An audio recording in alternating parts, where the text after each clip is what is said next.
Sean Al-Shadi would say when he'd start this podcast.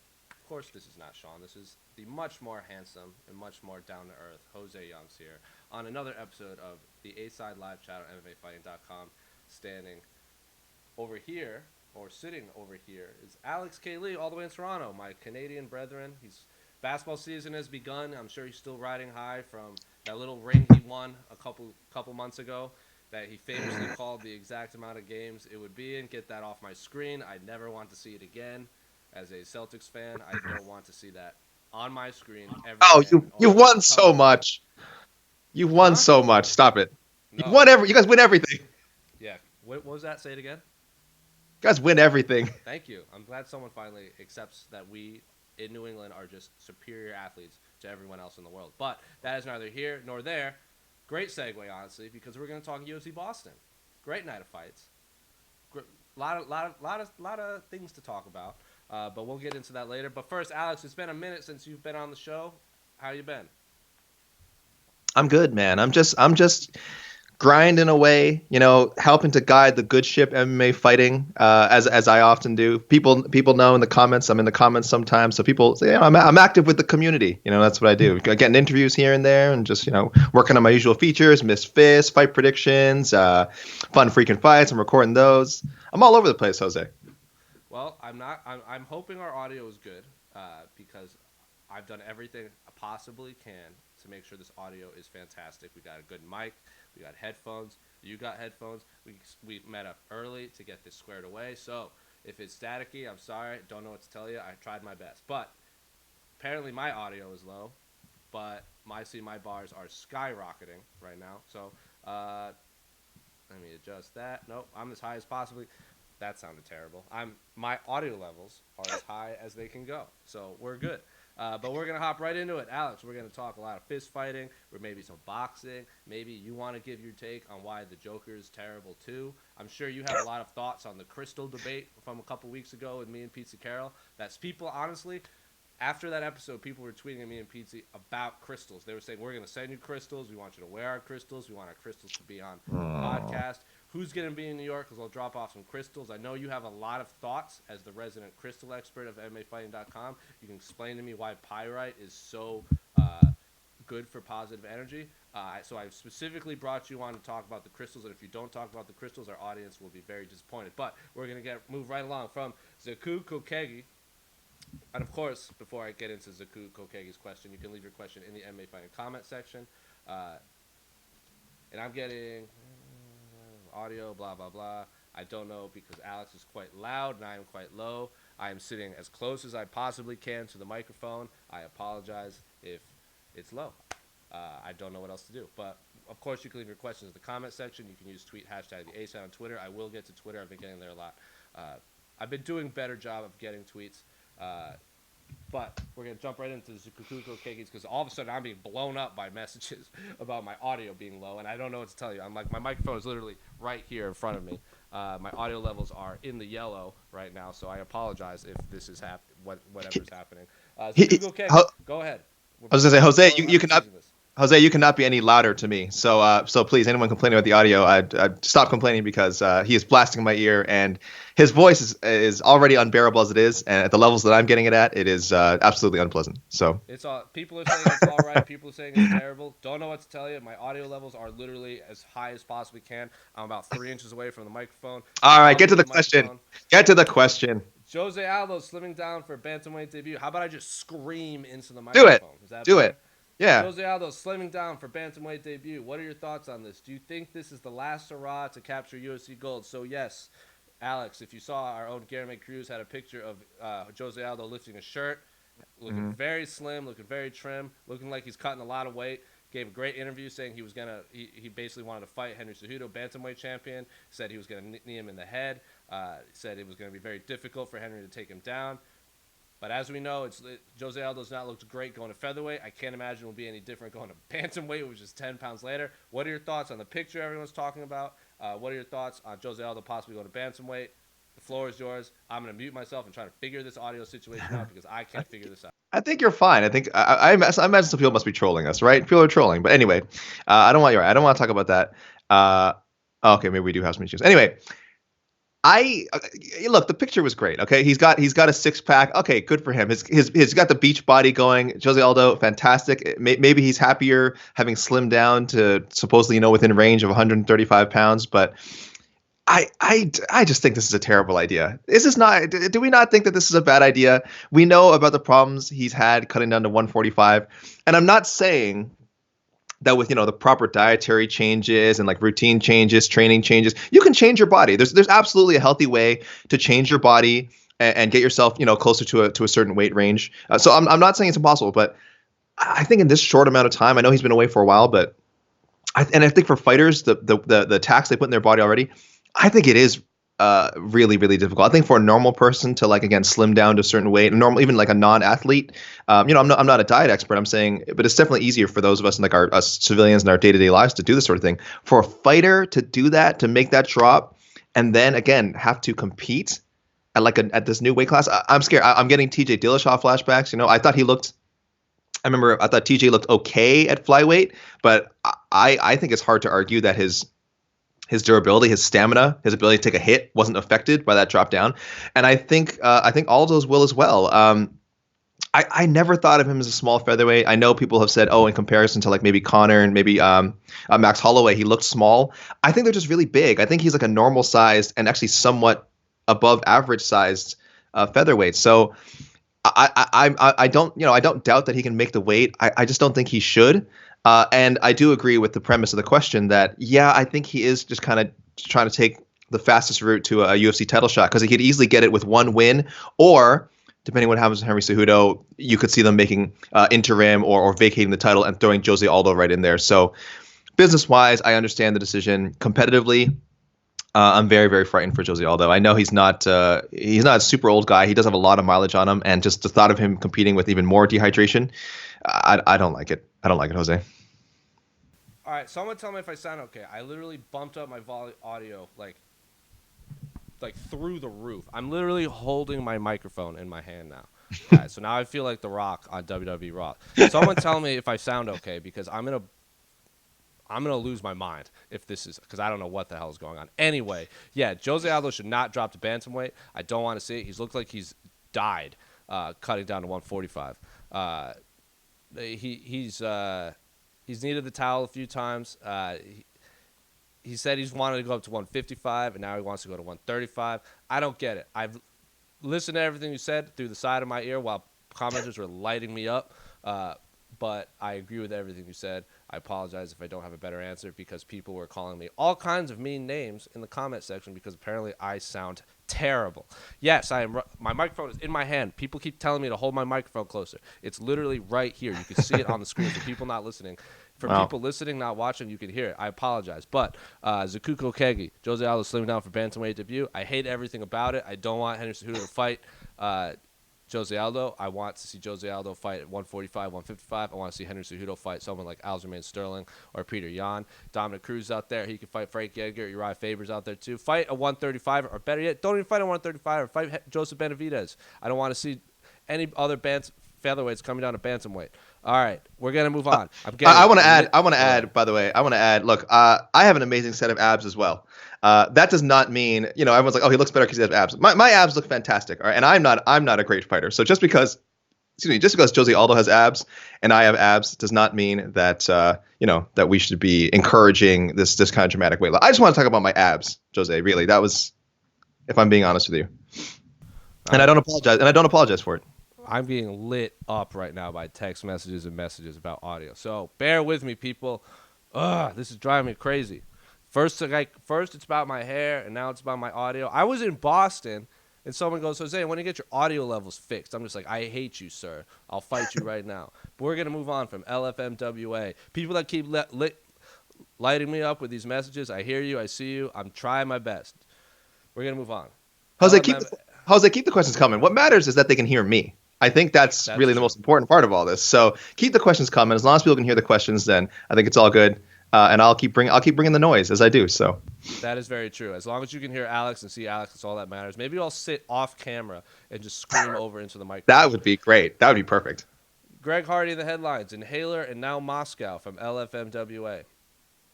Honestly, I don't really care about the inhaler. He comes from the NFL where they take steroids between snaps. If you ain't cheating, you ain't trying. What I really want to know is, did he bring the inhaler to the other fights? Like, is this the first time he's made it out of the first round? So would he have done this sooner if any of his previous opponents made it out of the first? Second part of the question: How crazy is he to take on a top 10 heavyweight and a former Bellator champ? I love the cojones of this guy. So yes, Alex, it's only a matter of time before we got an inhaler gate question. Yeah, I'm sure you watched. I was there. Greg Hardy used an inhaler between rounds. Also, I believe his fight against Alan Crowder went out of the first round, so this wasn't his first fight making it out of the first round. This is his first fight making it to a decision. He went 15 minutes. But of course, Greg Hardy, former NFL Pro Bowler. Say what you want about the guy. He won the fight on the judges' scorecards. He got his hand raised, flipped to a no contest because he used an inhaler, which is against the rules. He said he was approved by USADA. He asked the person standing there if he could use it. They said yes. Dana White was pretty livid, especially called through Dean Thomas under the bus, his coach at ATT, saying, "What were you thinking? Like, you've been in enough fights to know this." So I don't know what it looked like through the broadcast because I was backstage at UFC Boston. We didn't hear the commentary. We just saw what was going on, and everyone in the back was like, "He's using an inhaler, he's using an inhaler." And we didn't hear the crowd, and we didn't hear any of the commenters' thoughts on the matter or what was really going on. We were basically watching the fight on mute. So what were your thoughts on it, and how did it come through on the broadcast? Well, first, I mean, I should give full disclosure to our readers. Oh, by the way, our readers are sneaky with the multi-part questions. I love when they do that.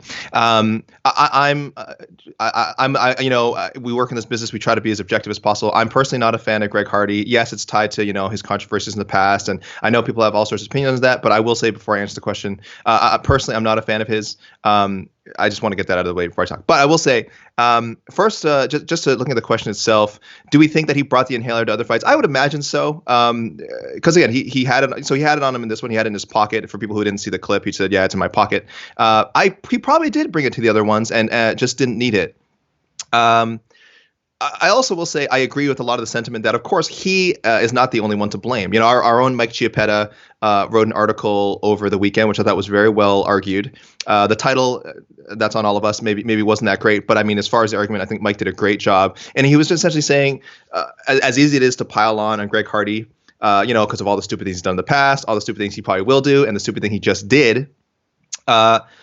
This was a failure on multiple levels. This was a failure on, I spoke to Big John McCarthy. He said this was a failure of whoever was the inspector of that particular corner. Of course, the commission, they did clear him to be able to use an inhaler. For some reason, I guess it was not made explicitly clear that you cannot use them in the middle of a fight. I would think his team should know. I would think Greg Hardy, even with his limited experience, should know that. But he did talk to an official in the middle, in that clip. He talks to an official. The official says, "Go ahead and use it." So it's a strange scene. It's another bizarre chapter in the very brief but eventful MMA career of Greg Hardy. I'm just looking at the second part of this question now. I'm trying to think. Sorry, there's a lot to parse here. I'll say it's the sort of thing we just need more. Again, MMA is so crazy. We need to really pin down these things exactly. Again, I would have thought it was common sense, like Dana White said after. You can only drink water. That's the only thing that's allowed. But again, when multiple people are telling you, yes, it's okay to use it within competition range, and then someone literally during the fight says, yes, it's okay, you can take it now. Greg Hardy messed up, but there's many other people who hadn't made that mess up happen. So yes, I think Greg Hardy is a dummy for doing it, but he is not the only dummy. There were several other dummies involved. The second part, just quickly, I'll say, I don't think he's crazy to take on a top 10 heavyweight. If anything, I'm sort of upset that somehow this guy just keeps falling upwards because yes, he won the fight. And again, objectively speaking, he did look good. Sassoli is a gamer. I know people are like, they look at Ben Sassoli and are like, oh, body wise, oh, this guy's a bump. But Ben Sassoli's not bad. He's not a bad fighter. And Greg Hardy looked like what he should be. He looked like an improving heavyweight prospect. So credit where credit's due there. But I just hate that for this kind of mess up, he's being rewarded with a main event, co-main event now. People are saying like, oh, he's being punished. I'm like, there's no punishment. He has nothing to lose from this. Yes, he could very likely get his brains beaten in by Volkov. Volkov is super tough, but at the same time, if he wins, it's just nothing but up. And even if he loses, it's he took a fight on short notice and he saved this fight and what a gamer he is. So. No, he's not crazy at all. Whatever happens, I think Greg Hardy comes out of this, his profile only raised. Yeah, it's an unfortunate situation because we were talking about this in the back. with a lot of the media. Like you yourself said, you're not a fan of Greg Hardy, and say what you want about this man.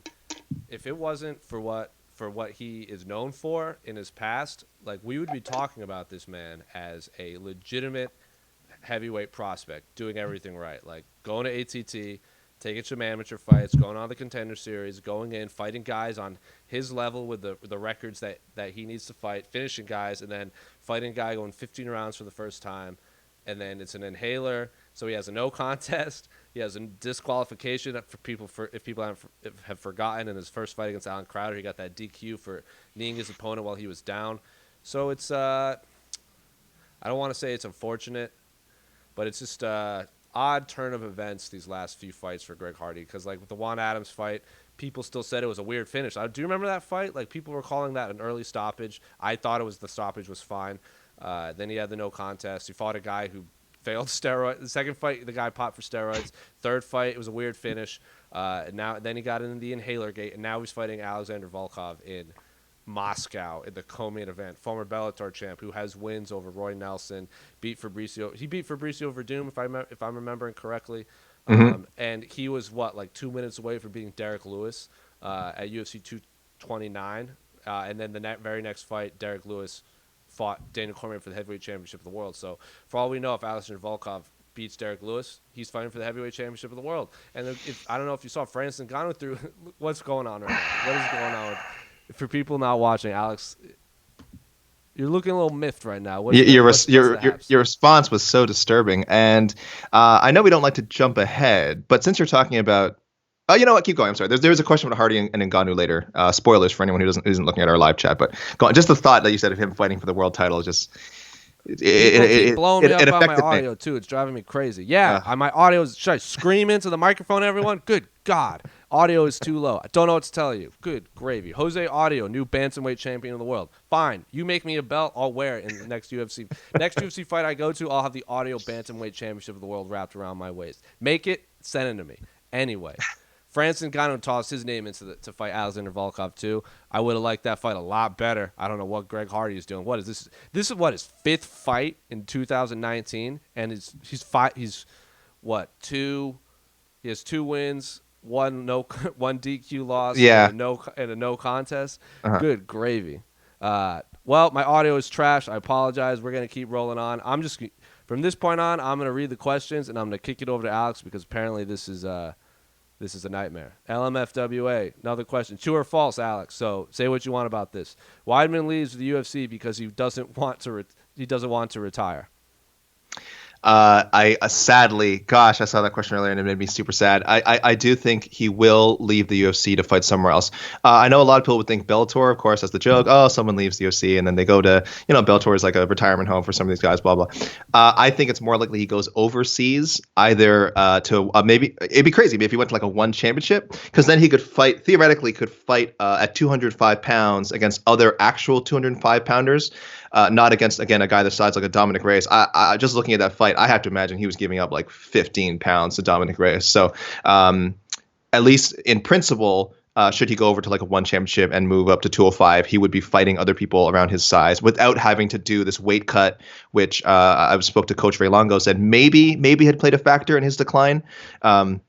So I would see him going overseas one, or he has some tie. Maybe it's too strong to say ties, but I believe people had seen him make an appearance over in Russia some time ago. He's one of those fighters who went over to do like seminars and make appearances. So maybe he catches on with the Russian promotion, but I am sad to say when his UFC career is over, I don't think his fighting career is over. So sorry for anyone who wants to see the Chris hang him up anytime soon, especially after that recent loss. The Chris, huh? Alex has outed himself as a Reddit MMA user for people listening. No. Someone go find him. True or false, as I'm still being lit up right now. Yeah, my audio sucks. Sorry about it. Come fight me. Macie Barber gets rushed to a title shot against Valentina. I think this is very true, but I don't think she's going to be rushed. I think she's going to talk herself into a title fight. She's very charismatic fighter. Dana White loves her. She called her badass and a rock star and this and that. She has 3 fights, 3 finishes. UFC is hurting for female fighters that can finish fights. Macie Barber has finished them and finished them very violently. Yeah, she hasn't fought anyone even remotely close to Valentina's level.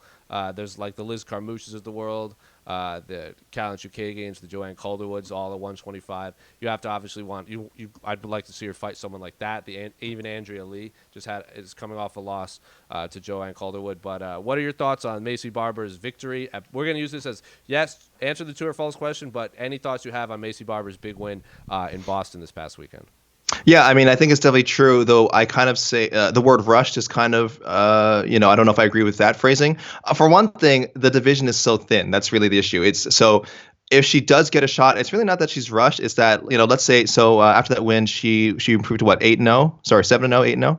What am I looking at here? 8-0, 3-0 in the UFC. And and a lot of divisions, 3-0 in the UFC, would get you at least a number one contenders bout, especially if you finished all your opponents, as she has since she's made her debut in the Octagon. So in that sense, no, she's rushed as far as age and certainly experience level compared to Shevchenko. And it's unfortunate that that fight will happen again. Like I said, if she gets 2 more wins, and beats 1 or 2 top 10 opponents, you kind of have no choice. If you just look at the flyweight rankings, I'll just very quickly go over this. There's not a lot of better options. Jessica Ai, of course, already fought. Liz Carmouche already fought. No one wants to see that one again. Apologies to Liz Carmouche. Then you got Caitlin Chookagian, Jennifer Maia, Viviana Araujo, Joanne Calderwood, all good fighters. But right now, all fighters that you could substantially say have a better claim to a title shot, a future title shot than Macie Barber. Probably not, right?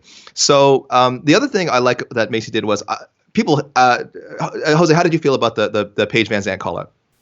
I get it because Paige is a big star, and she herself said that Macie Barber at Media Day said fighters need those rivals that can really push them to the next level, like the Chael Sonnens, Anderson Silva's, the Jon Jones, Daniel Cormier's. And Macie Barber herself said, I have no problem playing the bad guy. So she, as you saw what she was doing, she called out Paige Vanzant. She said it's a very easy fight for her. It's a big name. Did that whole thing with her husband Austin Vanderford and the DMs and all that stuff. Not a big fan of that, bringing in people's significant others into rivalries. But she's trying to pick a fight. I think she really wants to make a name off of Paige's star power. Because like Paige said, she makes more money off Instagram than she does fighting. She has a couple million, 2 million followers. She was on Dancing with the Stars. She just had her own sneaker come out. So Paige Vanzant is a rock star in the MMA world in terms of people actually know her outside of fighting. And Macie Barber, I believe, wants to get some of that shine, and that to her is a very easy fight for her to take. In her words were, I will absolutely ruin her Instagram career. So I don't hate the call out based on I know she wants to get the shine off of Paige Vanzant. Don't like the call out because Paige Vanzant's not ranked at flyweight. So if she has this big thing, I want to fight for the title. I want to become the youngest champion in UFC history, beat Jon Jones' record. I have the countdown clock and all that stuff. It's not going to happen if you're fighting unranked fighters. So you got to pick. Do you want to fight Paige Vanzant and get the shine off of her, or do you want to fight a ranked fighter and get close to do a title fight? But I get where she's coming from. I disagree with the premise that she can't earn a title shot without fighting a ranked fighter. I don't think those. I was shocked at how many people after the call out came out echoed that exact same sentiment, saying, "Oh, why isn't she calling out someone ranked?" And it's like, your average person, even the UFC, if we're being honest, they don't care about the rankings. Okay, the names I just rattled off. So I just rattled off a bunch of names, right? Who did I say? Viviana Araujo, Jennifer Maia. Look, there's a huge contingent of legitimate MMA fans who have no idea, either have no idea who the hell these people are, or have no idea whether they've been, how successful they've been in the UFC. But I'm telling you that, at least according to my rankings, I think the UFC.com ones, these are your top 7, 8, 9 contenders. Okay, so people don't know who they are. People know who Paige Vanzant is. The rankings don't matter. I'm sorry, it's such a harsh thing to say for the fighters who work their way up there. But to the average person, they don't know who any of these people are. The Paige Vanzant fight matters so much more. If you ask your average Jamoke on the street, name a female UFC fighter, they'd be like Ronda Rousey, Chris Cyborg, and Paige Vanzant would be up there, right? She'd be one of the 5. They would mention her, whether they know her from fighting or from, like you said, some of her other media things. I know she was in the Sports Illustrated swimsuit issue, so I bet a lot of male subscribers to that magazine probably know her from that too. I'm not aware of Sports Illustrated swimsuit. I've never read it. I'm not aware of such a publication. But if you say it's popular, then I'll say no. I'm not. not aware of that sort of thing. But yeah, what I'm saying is I was surprised at the not outrage, but the sort of the people protesting the call out. I'm like, the call out made perfect sense to me. She's been building up that fight for a while. She's earned the right to call out someone around her age and I guess around her level of hype, I suppose, or much higher than her level of hype. So I say Macie, that was a great call out. Would it be cool again if she worked her way up the rankings additional way? Yes, but this is the UFC and that crap really don't matter. So. Well, she also called out, but like I remember before she got to the UFC, she really wanted to fight Mackenzie Dern. And then she got to the UFC, she still wanted to fight Mackenzie Dern. And then Mackenzie Dern got pregnant, so she's like, you know what, move on. Now she's calling out Paige Vanzant. So she's calling out fighters with a big following online. Smart business move. There are obviously other fights I would like to see Macie Barber take instead. Maybe a little more. And again, Paige Vanzant's no pushover. Paige Vanzant's like, she has legitimate wins. She's beaten Beck Rawlings. She's beaten Alex Chambers.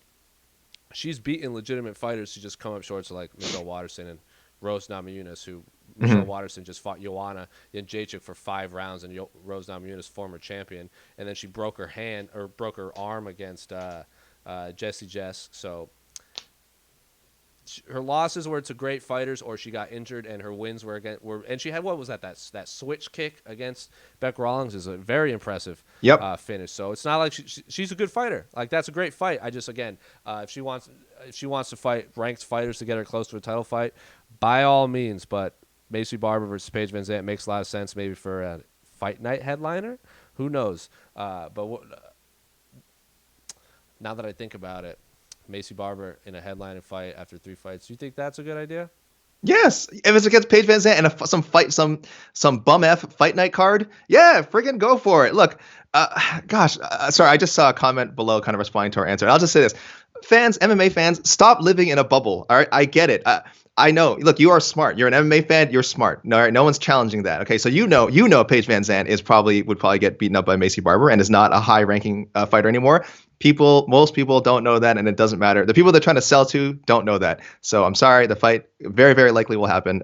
Whether you think Paige Vanzant is worthy or deserving, the 2 most meaningless words in MMA, of this spot. Wow, Alex. What is that? Alex, people listen to this show. They don't watch this show a lot. Sorry. So what do you? For those of you not listening or not watching this live and are watching it on any of our wonderful Apple Podcasts, Stitcher, Spotify, Google Play, and all that stuff, Alex says the word deserving means nothing, and then he stood up and flashed his Toronto Raptors hoodie for no reason other than the Toronto Raptors. I'm just trying to tell you, I am feeling myself. The whole city of Toronto is still feeling themselves. They were feeling ourselves the whole summer. And then after yesterday, after the ring ceremony, after the greatest sporting club in the world got their championship rings, threw up that beautiful, beautiful banner, which will fly forever no matter what happens from now on. I am feeling myself. I am particularly fired up today. They won the game. It wasn't pretty, but they won. And I'm ready to go. But keep them coming. Did you go to the game? No. Well, you guys got to figure out how to put together a real parade if you guys ever win again. Good Lord. I almost died at that parade, all right? I'm not going to argue with you. That was the worst. That was the worst thing ever. You're telling me you guys the city of Toronto doesn't know how to put on a championship parade? It's like you guys have never won anything before. Okay. Anyway, all right. Moving on. Don't worry. We have one like every few months, so you guys can follow our lead sometime. No, true or false again. We're still on this true or false question. Jon Jones goes up to fight the winner of Stipe versus DC after his next fight. So I guess this LFMWA is saying Jon Jones fights one more time at light heavyweight and then moves up to fight the winner of Stipe and DC. True or false? It's kind of confusing because, I mean, logically, I think he should fight Dominick Reyes now, right? But we had a story up in MMA Fighting today about some tweets he put out. He doesn't want to do that. So maybe he's holding out to fight the DC Stipe winner regardless. So I'm actually going to go false, I think, especially if Stipe wins the trilogy bout, then I think Jon right away will just want to go up and get him. The DC thing, the guy says so many different things about it. Sometimes he says he would like to kick DC's ass again, but I think more so believes that, he beat him twice. The second one's a no contest, whatever. But, we saw him beat Daniel Cormier twice. He knows it. Everyone's seen it.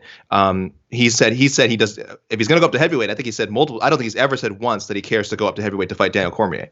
I think he said Stipe he would do it. I think now Ngannou, I think he said he's kind of interested.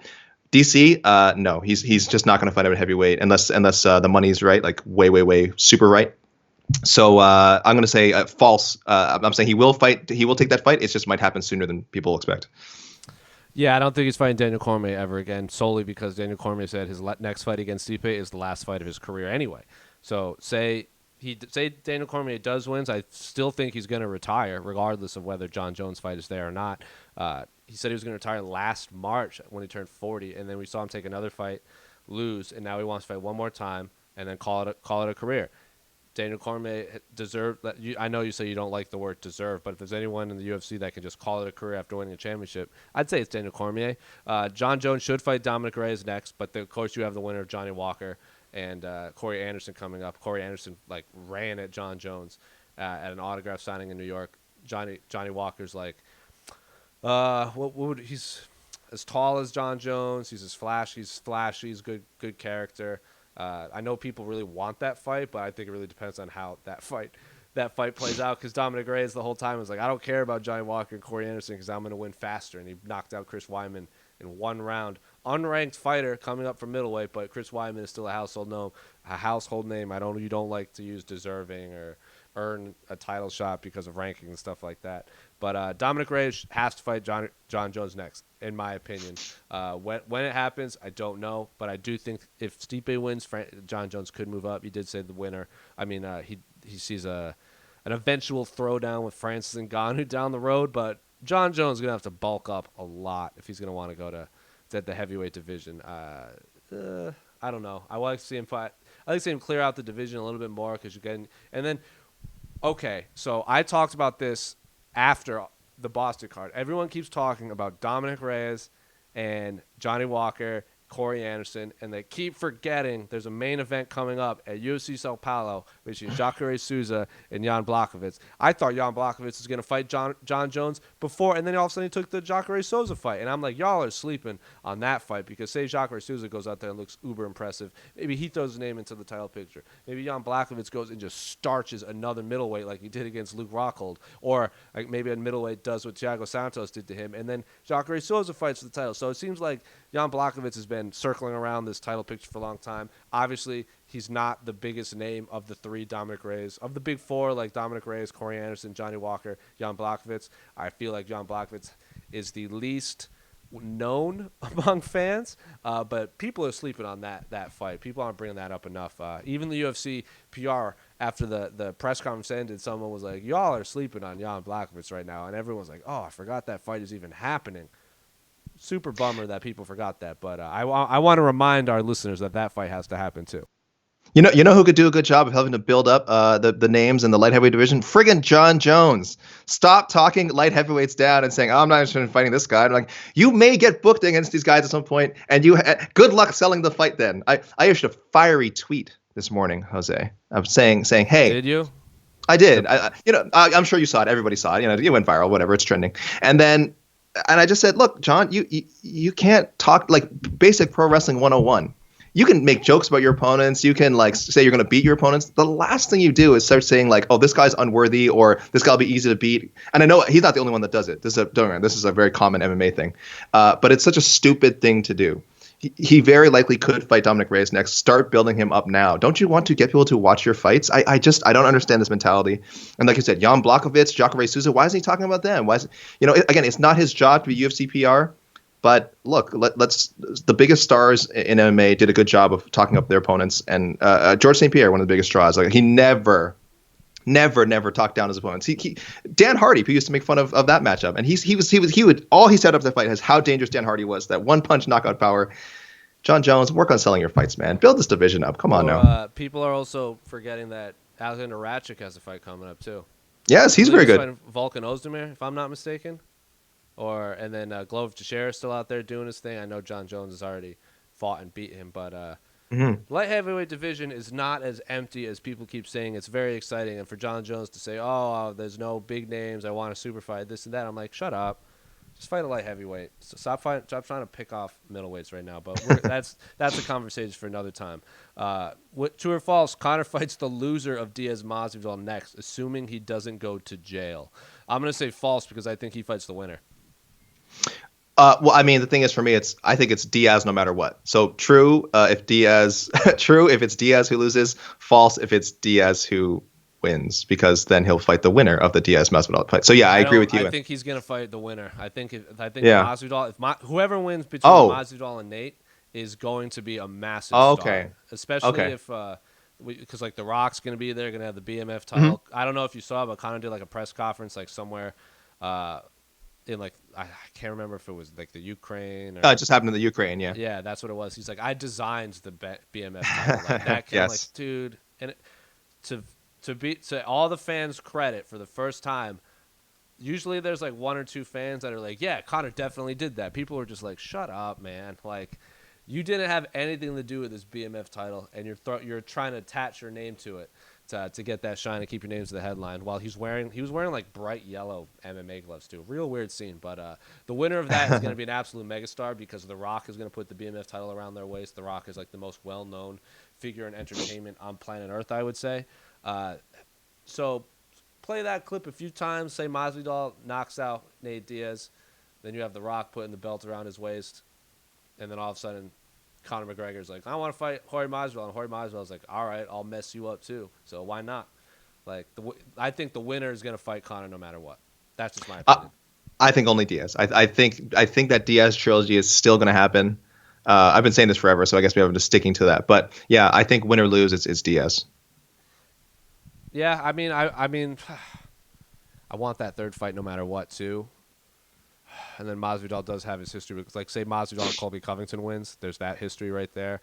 So but again, I don't like matchmaking before the fights even happen because for all we know, that fight is an absolute war and both of them get crazy medical suspensions and then they can't fight till the summer or the next year anyway because we know that can happen. But moving on, last true or false question.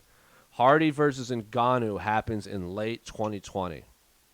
For people not watching, my face is very perplexed by this. I'm a pretty firm false. It's not like the most outlandish piece of matchmaking I've heard, but I think I'll be honest with you. I don't know if by the end late 2020, if we're talking like fourth quarter 2020, I don't know if Hardy's still in the UFC. That might sound unbelievable, given again what we've said about how he's improved as a fighter, and given how much they've seemed to invest in him. But I just feel like one or two more weird little things Right. that go down. Because Dana White has not been, as much as we've badgered the company for the way how quickly they've pushed him. Dana White has not been like, oh, super super rah rah rah Greg Hardy. I mean, he did again. Hand wave away his history, or I can't remember when they bring it up in the promo. It's like, yeah, he has a past and he's moved on from it or some garbage like that. But as far as how the things actually done in the UFC, he did criticize the first guy he beat. Wasn't he criticized Smoliakov? So yeah, so I remember that was weird to me. I remember Greg Hardy picked out that impressive win, and then rather than praise Greg Hardy, Dana White was like, I don't know where they found that guy that Greg Hardy beat up, but what a bum. And I'm like, that's a weird way of building up a heavyweight prospect. Like, why would you do that? And then the inhaler thing, he's criticized everyone, including Hardy. He's criticized everyone for it happening. So I don't think it's as if like, oh, Greg Hardy's this bulletproof prospect where he can lose to Volkov and then lose another fight, and then the UFC is just going to say, yeah, let's just keep building him up under our banner. I could see them releasing him, and not forever. I could see them releasing him and sending him back for seasoning and bring him back. So, will he fight Ngannou someday? It's certainly possible. 2020? No, I think there's going to be some weird circumstances where again he might not even be with the company.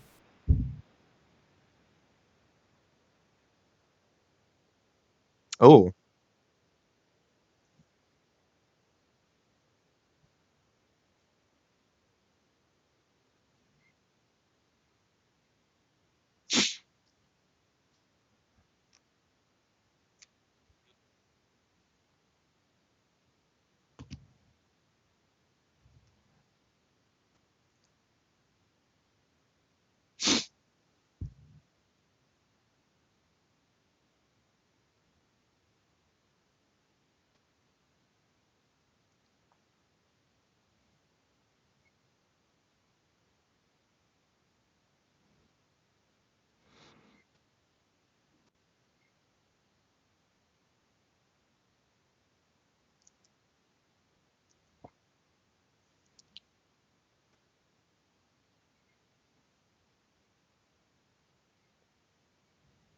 That's that's only as long as Greg Hardy is potentially, a draw for the company, which again, he certainly could be someday, but we don't know that yet. I feel like if he becomes more of a headache, and that negatives outweigh.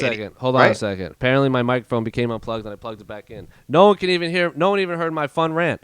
But my microphone came unplugged. Awesome. This is just great. But as I said before, Greg Hardy's not getting cut. Dana White is gonna spite the fans and say, not the fans, I should say, but people that always ask these Greg Hardy questions, like why is Greg Hardy in the UFC, this and that, blah, blah, blah. Dana White, yeah, my audio's off. I'm getting these questions, but my audio's fine right now. It's like he's talking to himself. Yeah, blah, blah, blah. Greg Hardy's not getting cut. That's what I'm saying. Dana White's going to keep him around. The heavyweight division is shallow as it is. He needs big names. Even if he loses 5 in a row, I bet Greg Hardy still gets one last fight in the UFC. This guy lost 5 in a row, and she's still stuck around in the UFC. How many fights did Dan Hardy lose in a row, and he was still in the UFC? So Greg Hardy's going to be around for, I don't want to say forever, but he's going to be around. I bet.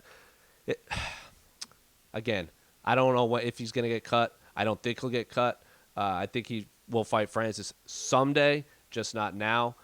There's a lot of other fights that he's never fought a ranked fighter, and we're gonna see how he does in Moscow. Yeah, my audio was unplugged. Shut up, everyone.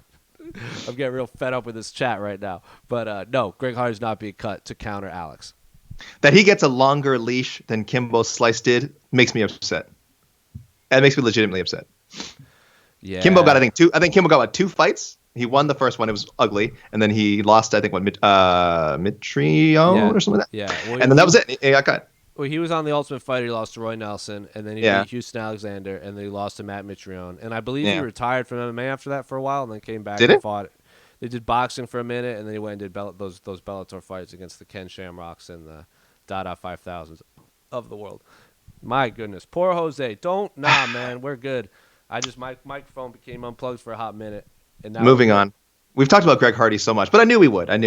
Someone says, Jose, apology not accepted. Well, I'm just sorry. All right, moving along. What do we got? We talked a lot of true or false questions. All right. From Big Loud Gee. All right, I apologize.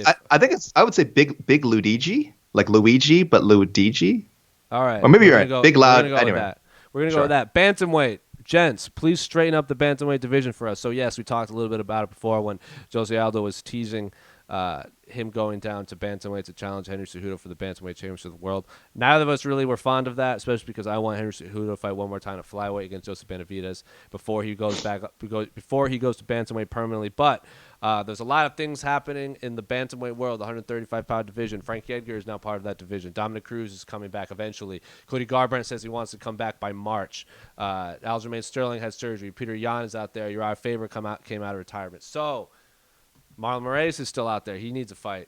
Alex, clear up the bantamweight division for these lovely, lovely listeners.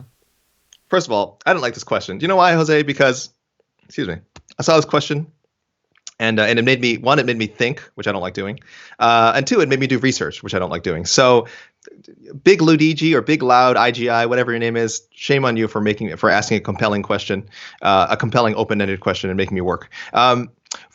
The thing is, though, I don't know if it needs anything needs to be done to straighten it out. It's like, if you look at it, a lot of the guys just aren't booked, which is one bad, because it's true. Maybe a lot of people are waiting to see what happens with Cejudo before making any decisions, because a lot of these guys are either one fight away from a title shot, or one fight away from one loss away from being dropped back down the rankings. So I get it. Guys have to be careful, which is maybe why.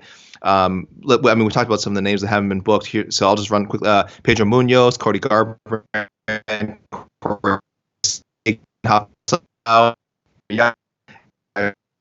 Cruz, Jimmy Rivera, Marlon Bayer. I'm probably forgetting. Hold on a second, Alex. It's such a. Hold on a sec. You are completely frozen on our stream, so I can't even hear you right now. This is fantastic. Of course. Welcome to the A-side, folks. As Luke Thomas once said, I have a parody of a real career, and that is what I feel right now. Apologies. I'm on a handful of hours of sleep. Flying back from the Northeast. Alex is frozen. His audio sounds like he's a robot now. Sorry, just 1 sec.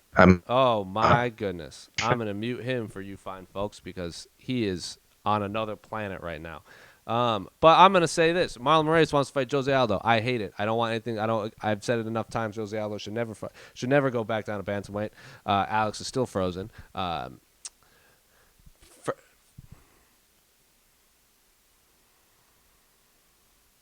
yes. Hi guys, hello everyone. Alex is, Sorry about that, Alex is, everyone. Alex is Yeah, back. was my thing just breaking down? Was my You internet were. just breaking down? You sounded like a robot, and then you froze. Oh, jeez. I apologize, everyone. Yeah, I don't know what happened there. It's totally random. So I'll quickly summarize in case for whatever people already heard. I think the division is going to sort itself out. It's just that I know a lot of people are waiting for Cejudo. We've got guys like Pedro Munoz, Cody Garbrandt, Corey Sandhagen, Rafael Sansao, Peter Yan, Uriah Faber, Jimmy Rivera, Marlon Vera, Rob Font, Nathaniel Wood. So many great fighters just waiting in the wings to see what's going to happen. And again, they have to be careful because if they win, then title shot. If they lose, it could undo a lot of the good work they've done. It drops you down the rankings. So how much work needs to be done? I don't know. So much of it rests on Cejudo. Jose, you and I agree. He should fight Benavidez. That's should go down. Alex is a robot again, so I'm going to talk for him. Here's what I want had to happen. Dominick Cruz should fight. I muted you, Alex. He's trying to test his audios. Dominick Cruz should fight Frankie Edgar. Uriah Faber should fight Aljamain Sterling. Henry Cejudo should fight Joseph Benavidez. Peter Yan should fight Marlon Moraes, and that's a wrap. That is what the bantamweight divisions do right there. I don't think there's any argument. Well, of course you can argue against it. People can't hear. Alex is trying to figure out his situation. I'm trying to figure out my situation. Welcome to my life, where nothing works and everything hates me. Starring Jose Youngs. I'll carry the conversation. Story of Alex's career. I'm just looking at the live chat. I'm looking at the live chat, and people are still saying Joe B versus Henry Cejudo. That fight has to happen. Alex is still muted, but he's trying to figure stuff out.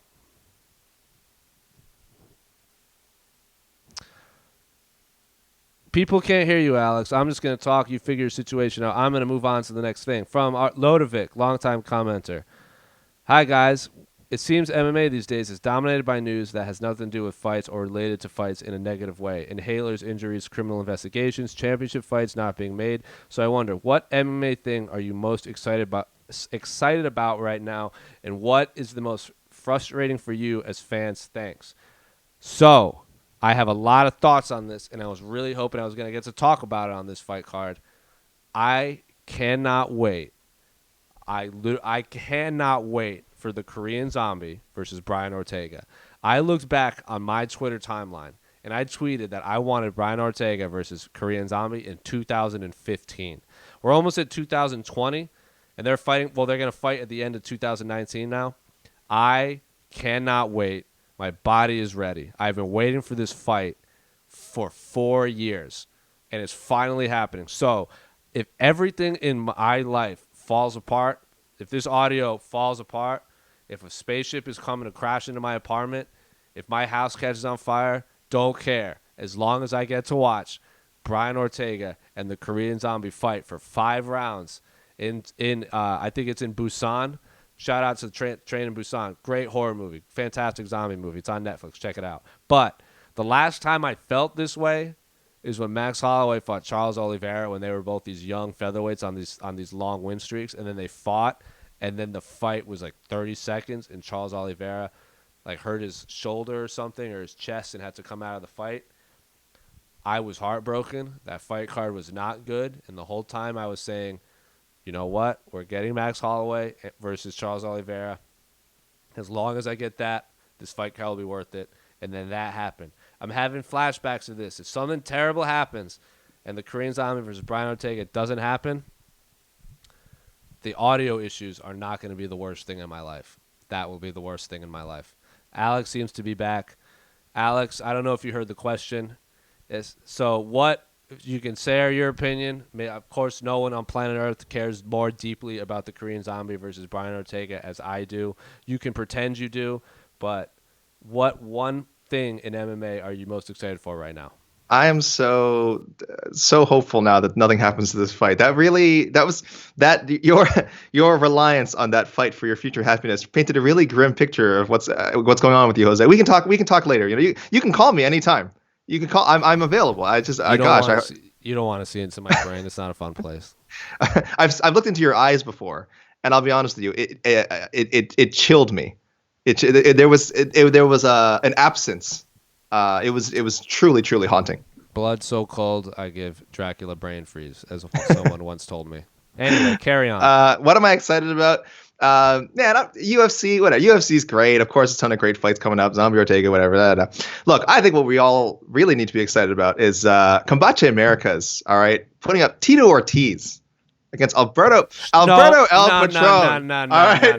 UFC champion. Get out of here. Versus World Pro Wrestling multiple time World Pro Wrestling champion Del Rio. They're supposedly both putting their titles on the line. They will bring their titles with them, with the winner going home as like being able to claim that they're a UFC WWE / Impact Wrestling Lucha Underground champion. How can you? This is exciting. This is exciting. I'm going to cut you off right there, Alex. So I'm going to say one thing. I saw the promo pictures of that of Alberto El Patron holding his WWE championship, and it's the old championship with that stupid spinner that John Cena would carry around. And Sick, right? And then Tito Ortiz had his UFC championship. Oh my God, that was the most ludicrous thing I've ever seen in my entire life. And then Tito Ortiz had his MAGA hat on, and he had his UFC championship. And then Alberto Del Rio with the Mexican flag with his WWE championship fighting, staring down. I'm like, what is going on right now? It's 2019, and this is a real storyline. Like, remember last year we were talking about Chuck Tito 3, and now we have to do Tito Alberto El Patron for a UFC WWE Championship hybrid, while Tito Ortiz is defending America and calling for the wall, and Alberto Del Rio is like, I'm fighting for the Mexicans. I'm the Mexicans of the world. I'm just like, what is going on right now? I hate everything about this build-up. I hate everything about the situation. If they want to fight, they can fight. It's a fight. It's an MMA fight after all. They signed the name of the contract, but I can't. What's going on? That's a question. Someone said, What's going on? What's making you most frustrated right now? That's making me most frustrated right now. This fight cost What's going on? $40 to watch Tito Ortiz. Real fighting is going on. All right, that is what is going on. December 7th, Hidalgo, Texas. Combate Americas. Camel McLaren, don't at me. All right, you're always saying media outlets don't promote your stuff. All right, Camel McLaren, I got you on this one, because you were putting together a hell of a fight, which is bringing just the best of both worlds together. And I love Combate Americas. I enjoy watching that product on DAZN. There's a lot of great fighters in that circuit. Eric Perez even fought there, but I hate this fight. And again, Tito Ortiz, Alberto El Patron. Let's go. If it was just a fight, I'd be fine with it. I cannot stand the build up for this fight and the promotion for this fight. It is like pouring battery acid into my brain and like sticking my head into a blender. That is what it feels like right now, and I am not a fan of that situation. Well, we've still got like 6 weeks of build-up to go, baby, so get ready for that. I'm excited, and I know Jose is excited too, Camel McLaren, if you're out there listening, so can't wait. I'm not saying I'm not going to watch it. I'm saying I don't want to watch it. All right, we're still going through the Twitter. I'm going through Facebook. I'm going through the comment section. All right, here's an interesting question, a little hypothetical for you. Mm-hmm. With Chris Weidman never attempting that spinning wheel kick against Luke Rockhold, what path do you think his MMA career would have taken? From Grin N. Very interesting question, because that fight was pretty competitive until he threw that spinning wheel kick, and Luke Rockhold took advantage, took him down, battered him, and then finished him in the very next round. So put on your, whatever you want to call it, your hypothetical crystal ball hat. That doesn't make any sense.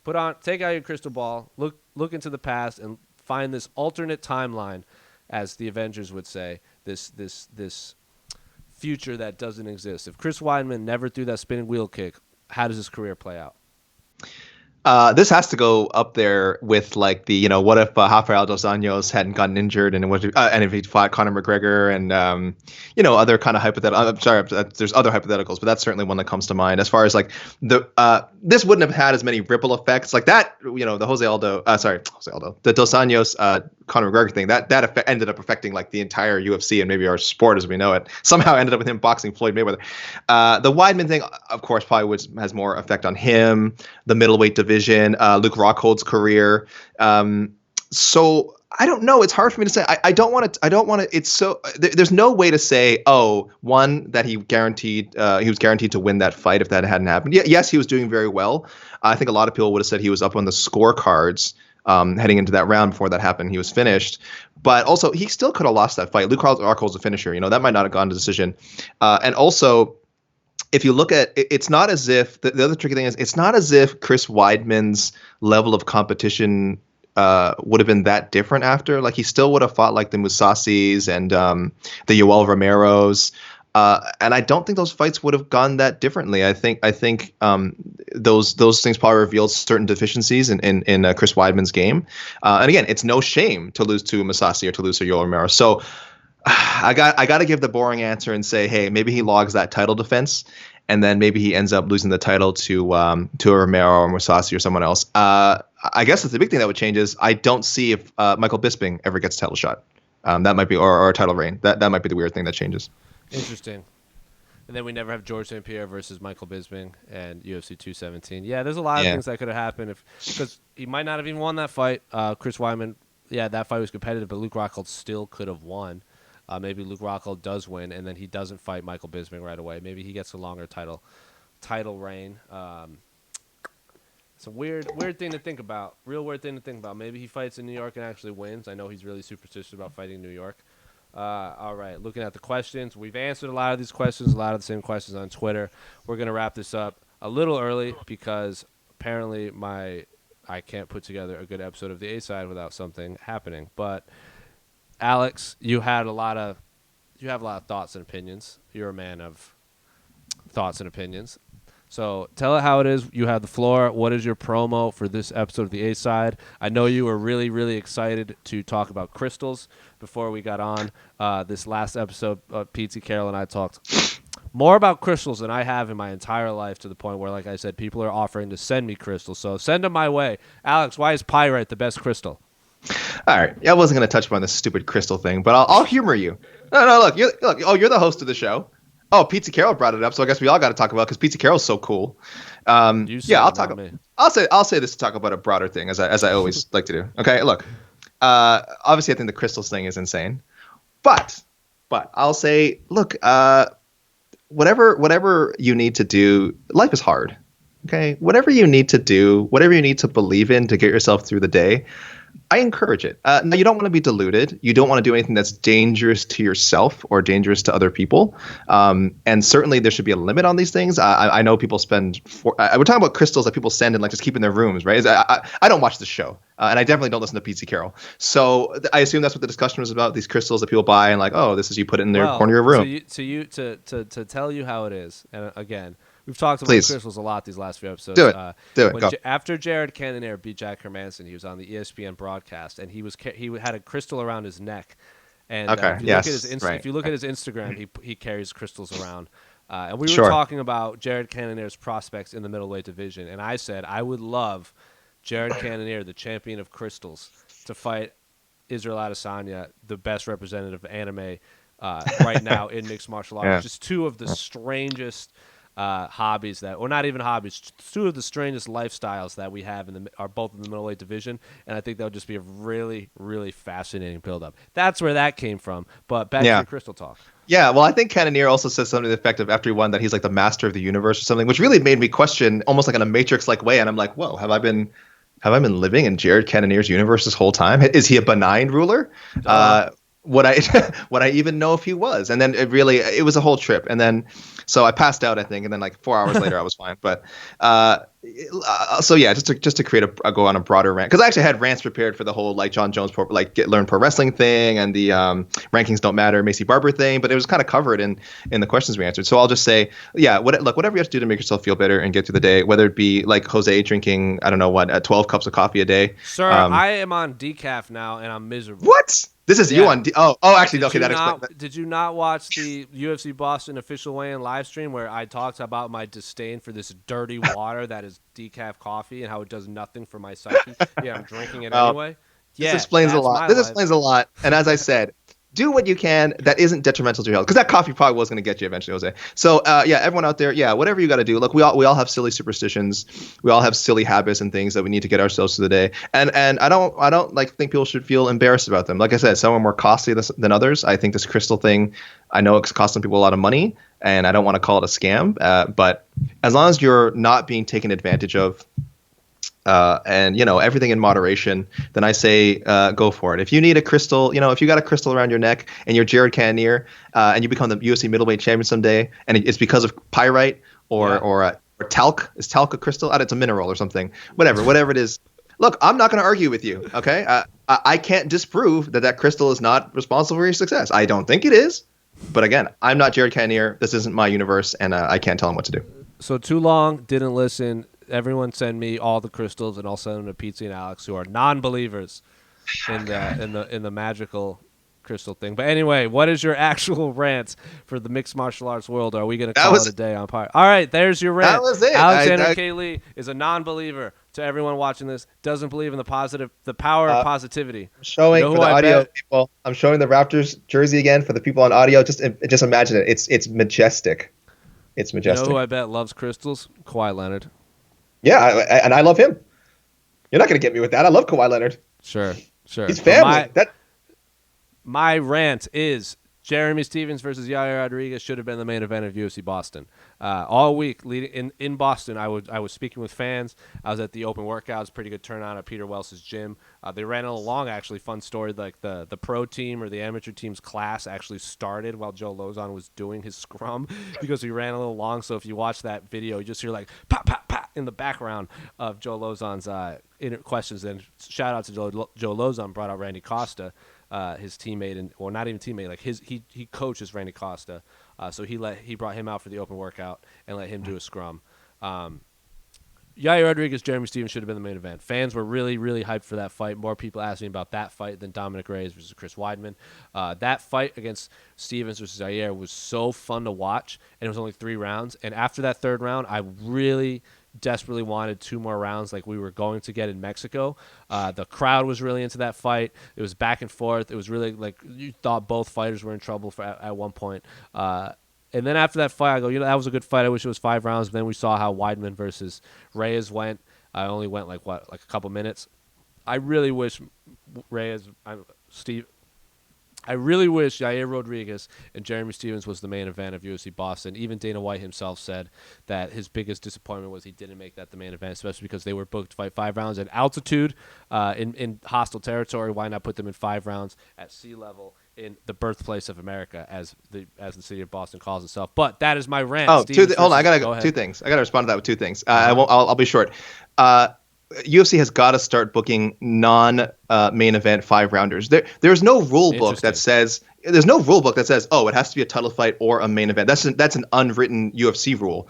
But if fighters agree to it, and again they get paid enough, you can have a 5-round co-main event that's not for title. There's no law against it. There's no commission that says you can't do it, right? It's just I know fans are used to a certain thing. I'm not saying every co-main event should be 5 rounds. I'm not saying make every main card fight 5 rounds thing, but if a fight makes sense to make it 5 rounds, just make it 5 rounds. It just write up the contract, pay the fighters accordingly, and make it 5 rounds. And the second thing is, I guess we can add that now to sort of our list of what ifs in MMA. What if Stephens and Rodriguez had gone 5 rounds in Mexico City instead of 3 rounds in Boston? So another what if. Yeah, it's just a really random thing, and I will probably never know the answer to.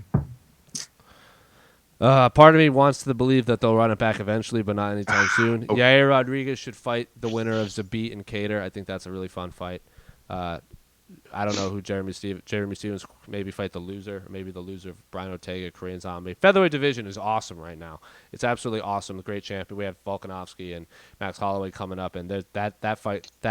There's a lot of fun things happening in the 145-pound division. But for Jose, that's Alex. Alex, you have anything else you want to say before we call it a day on this episode of the audio issued A-side?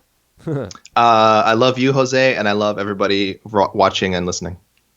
I apologize for the audio problems. I don't honestly know what the problem is. I'm trying my best, guys.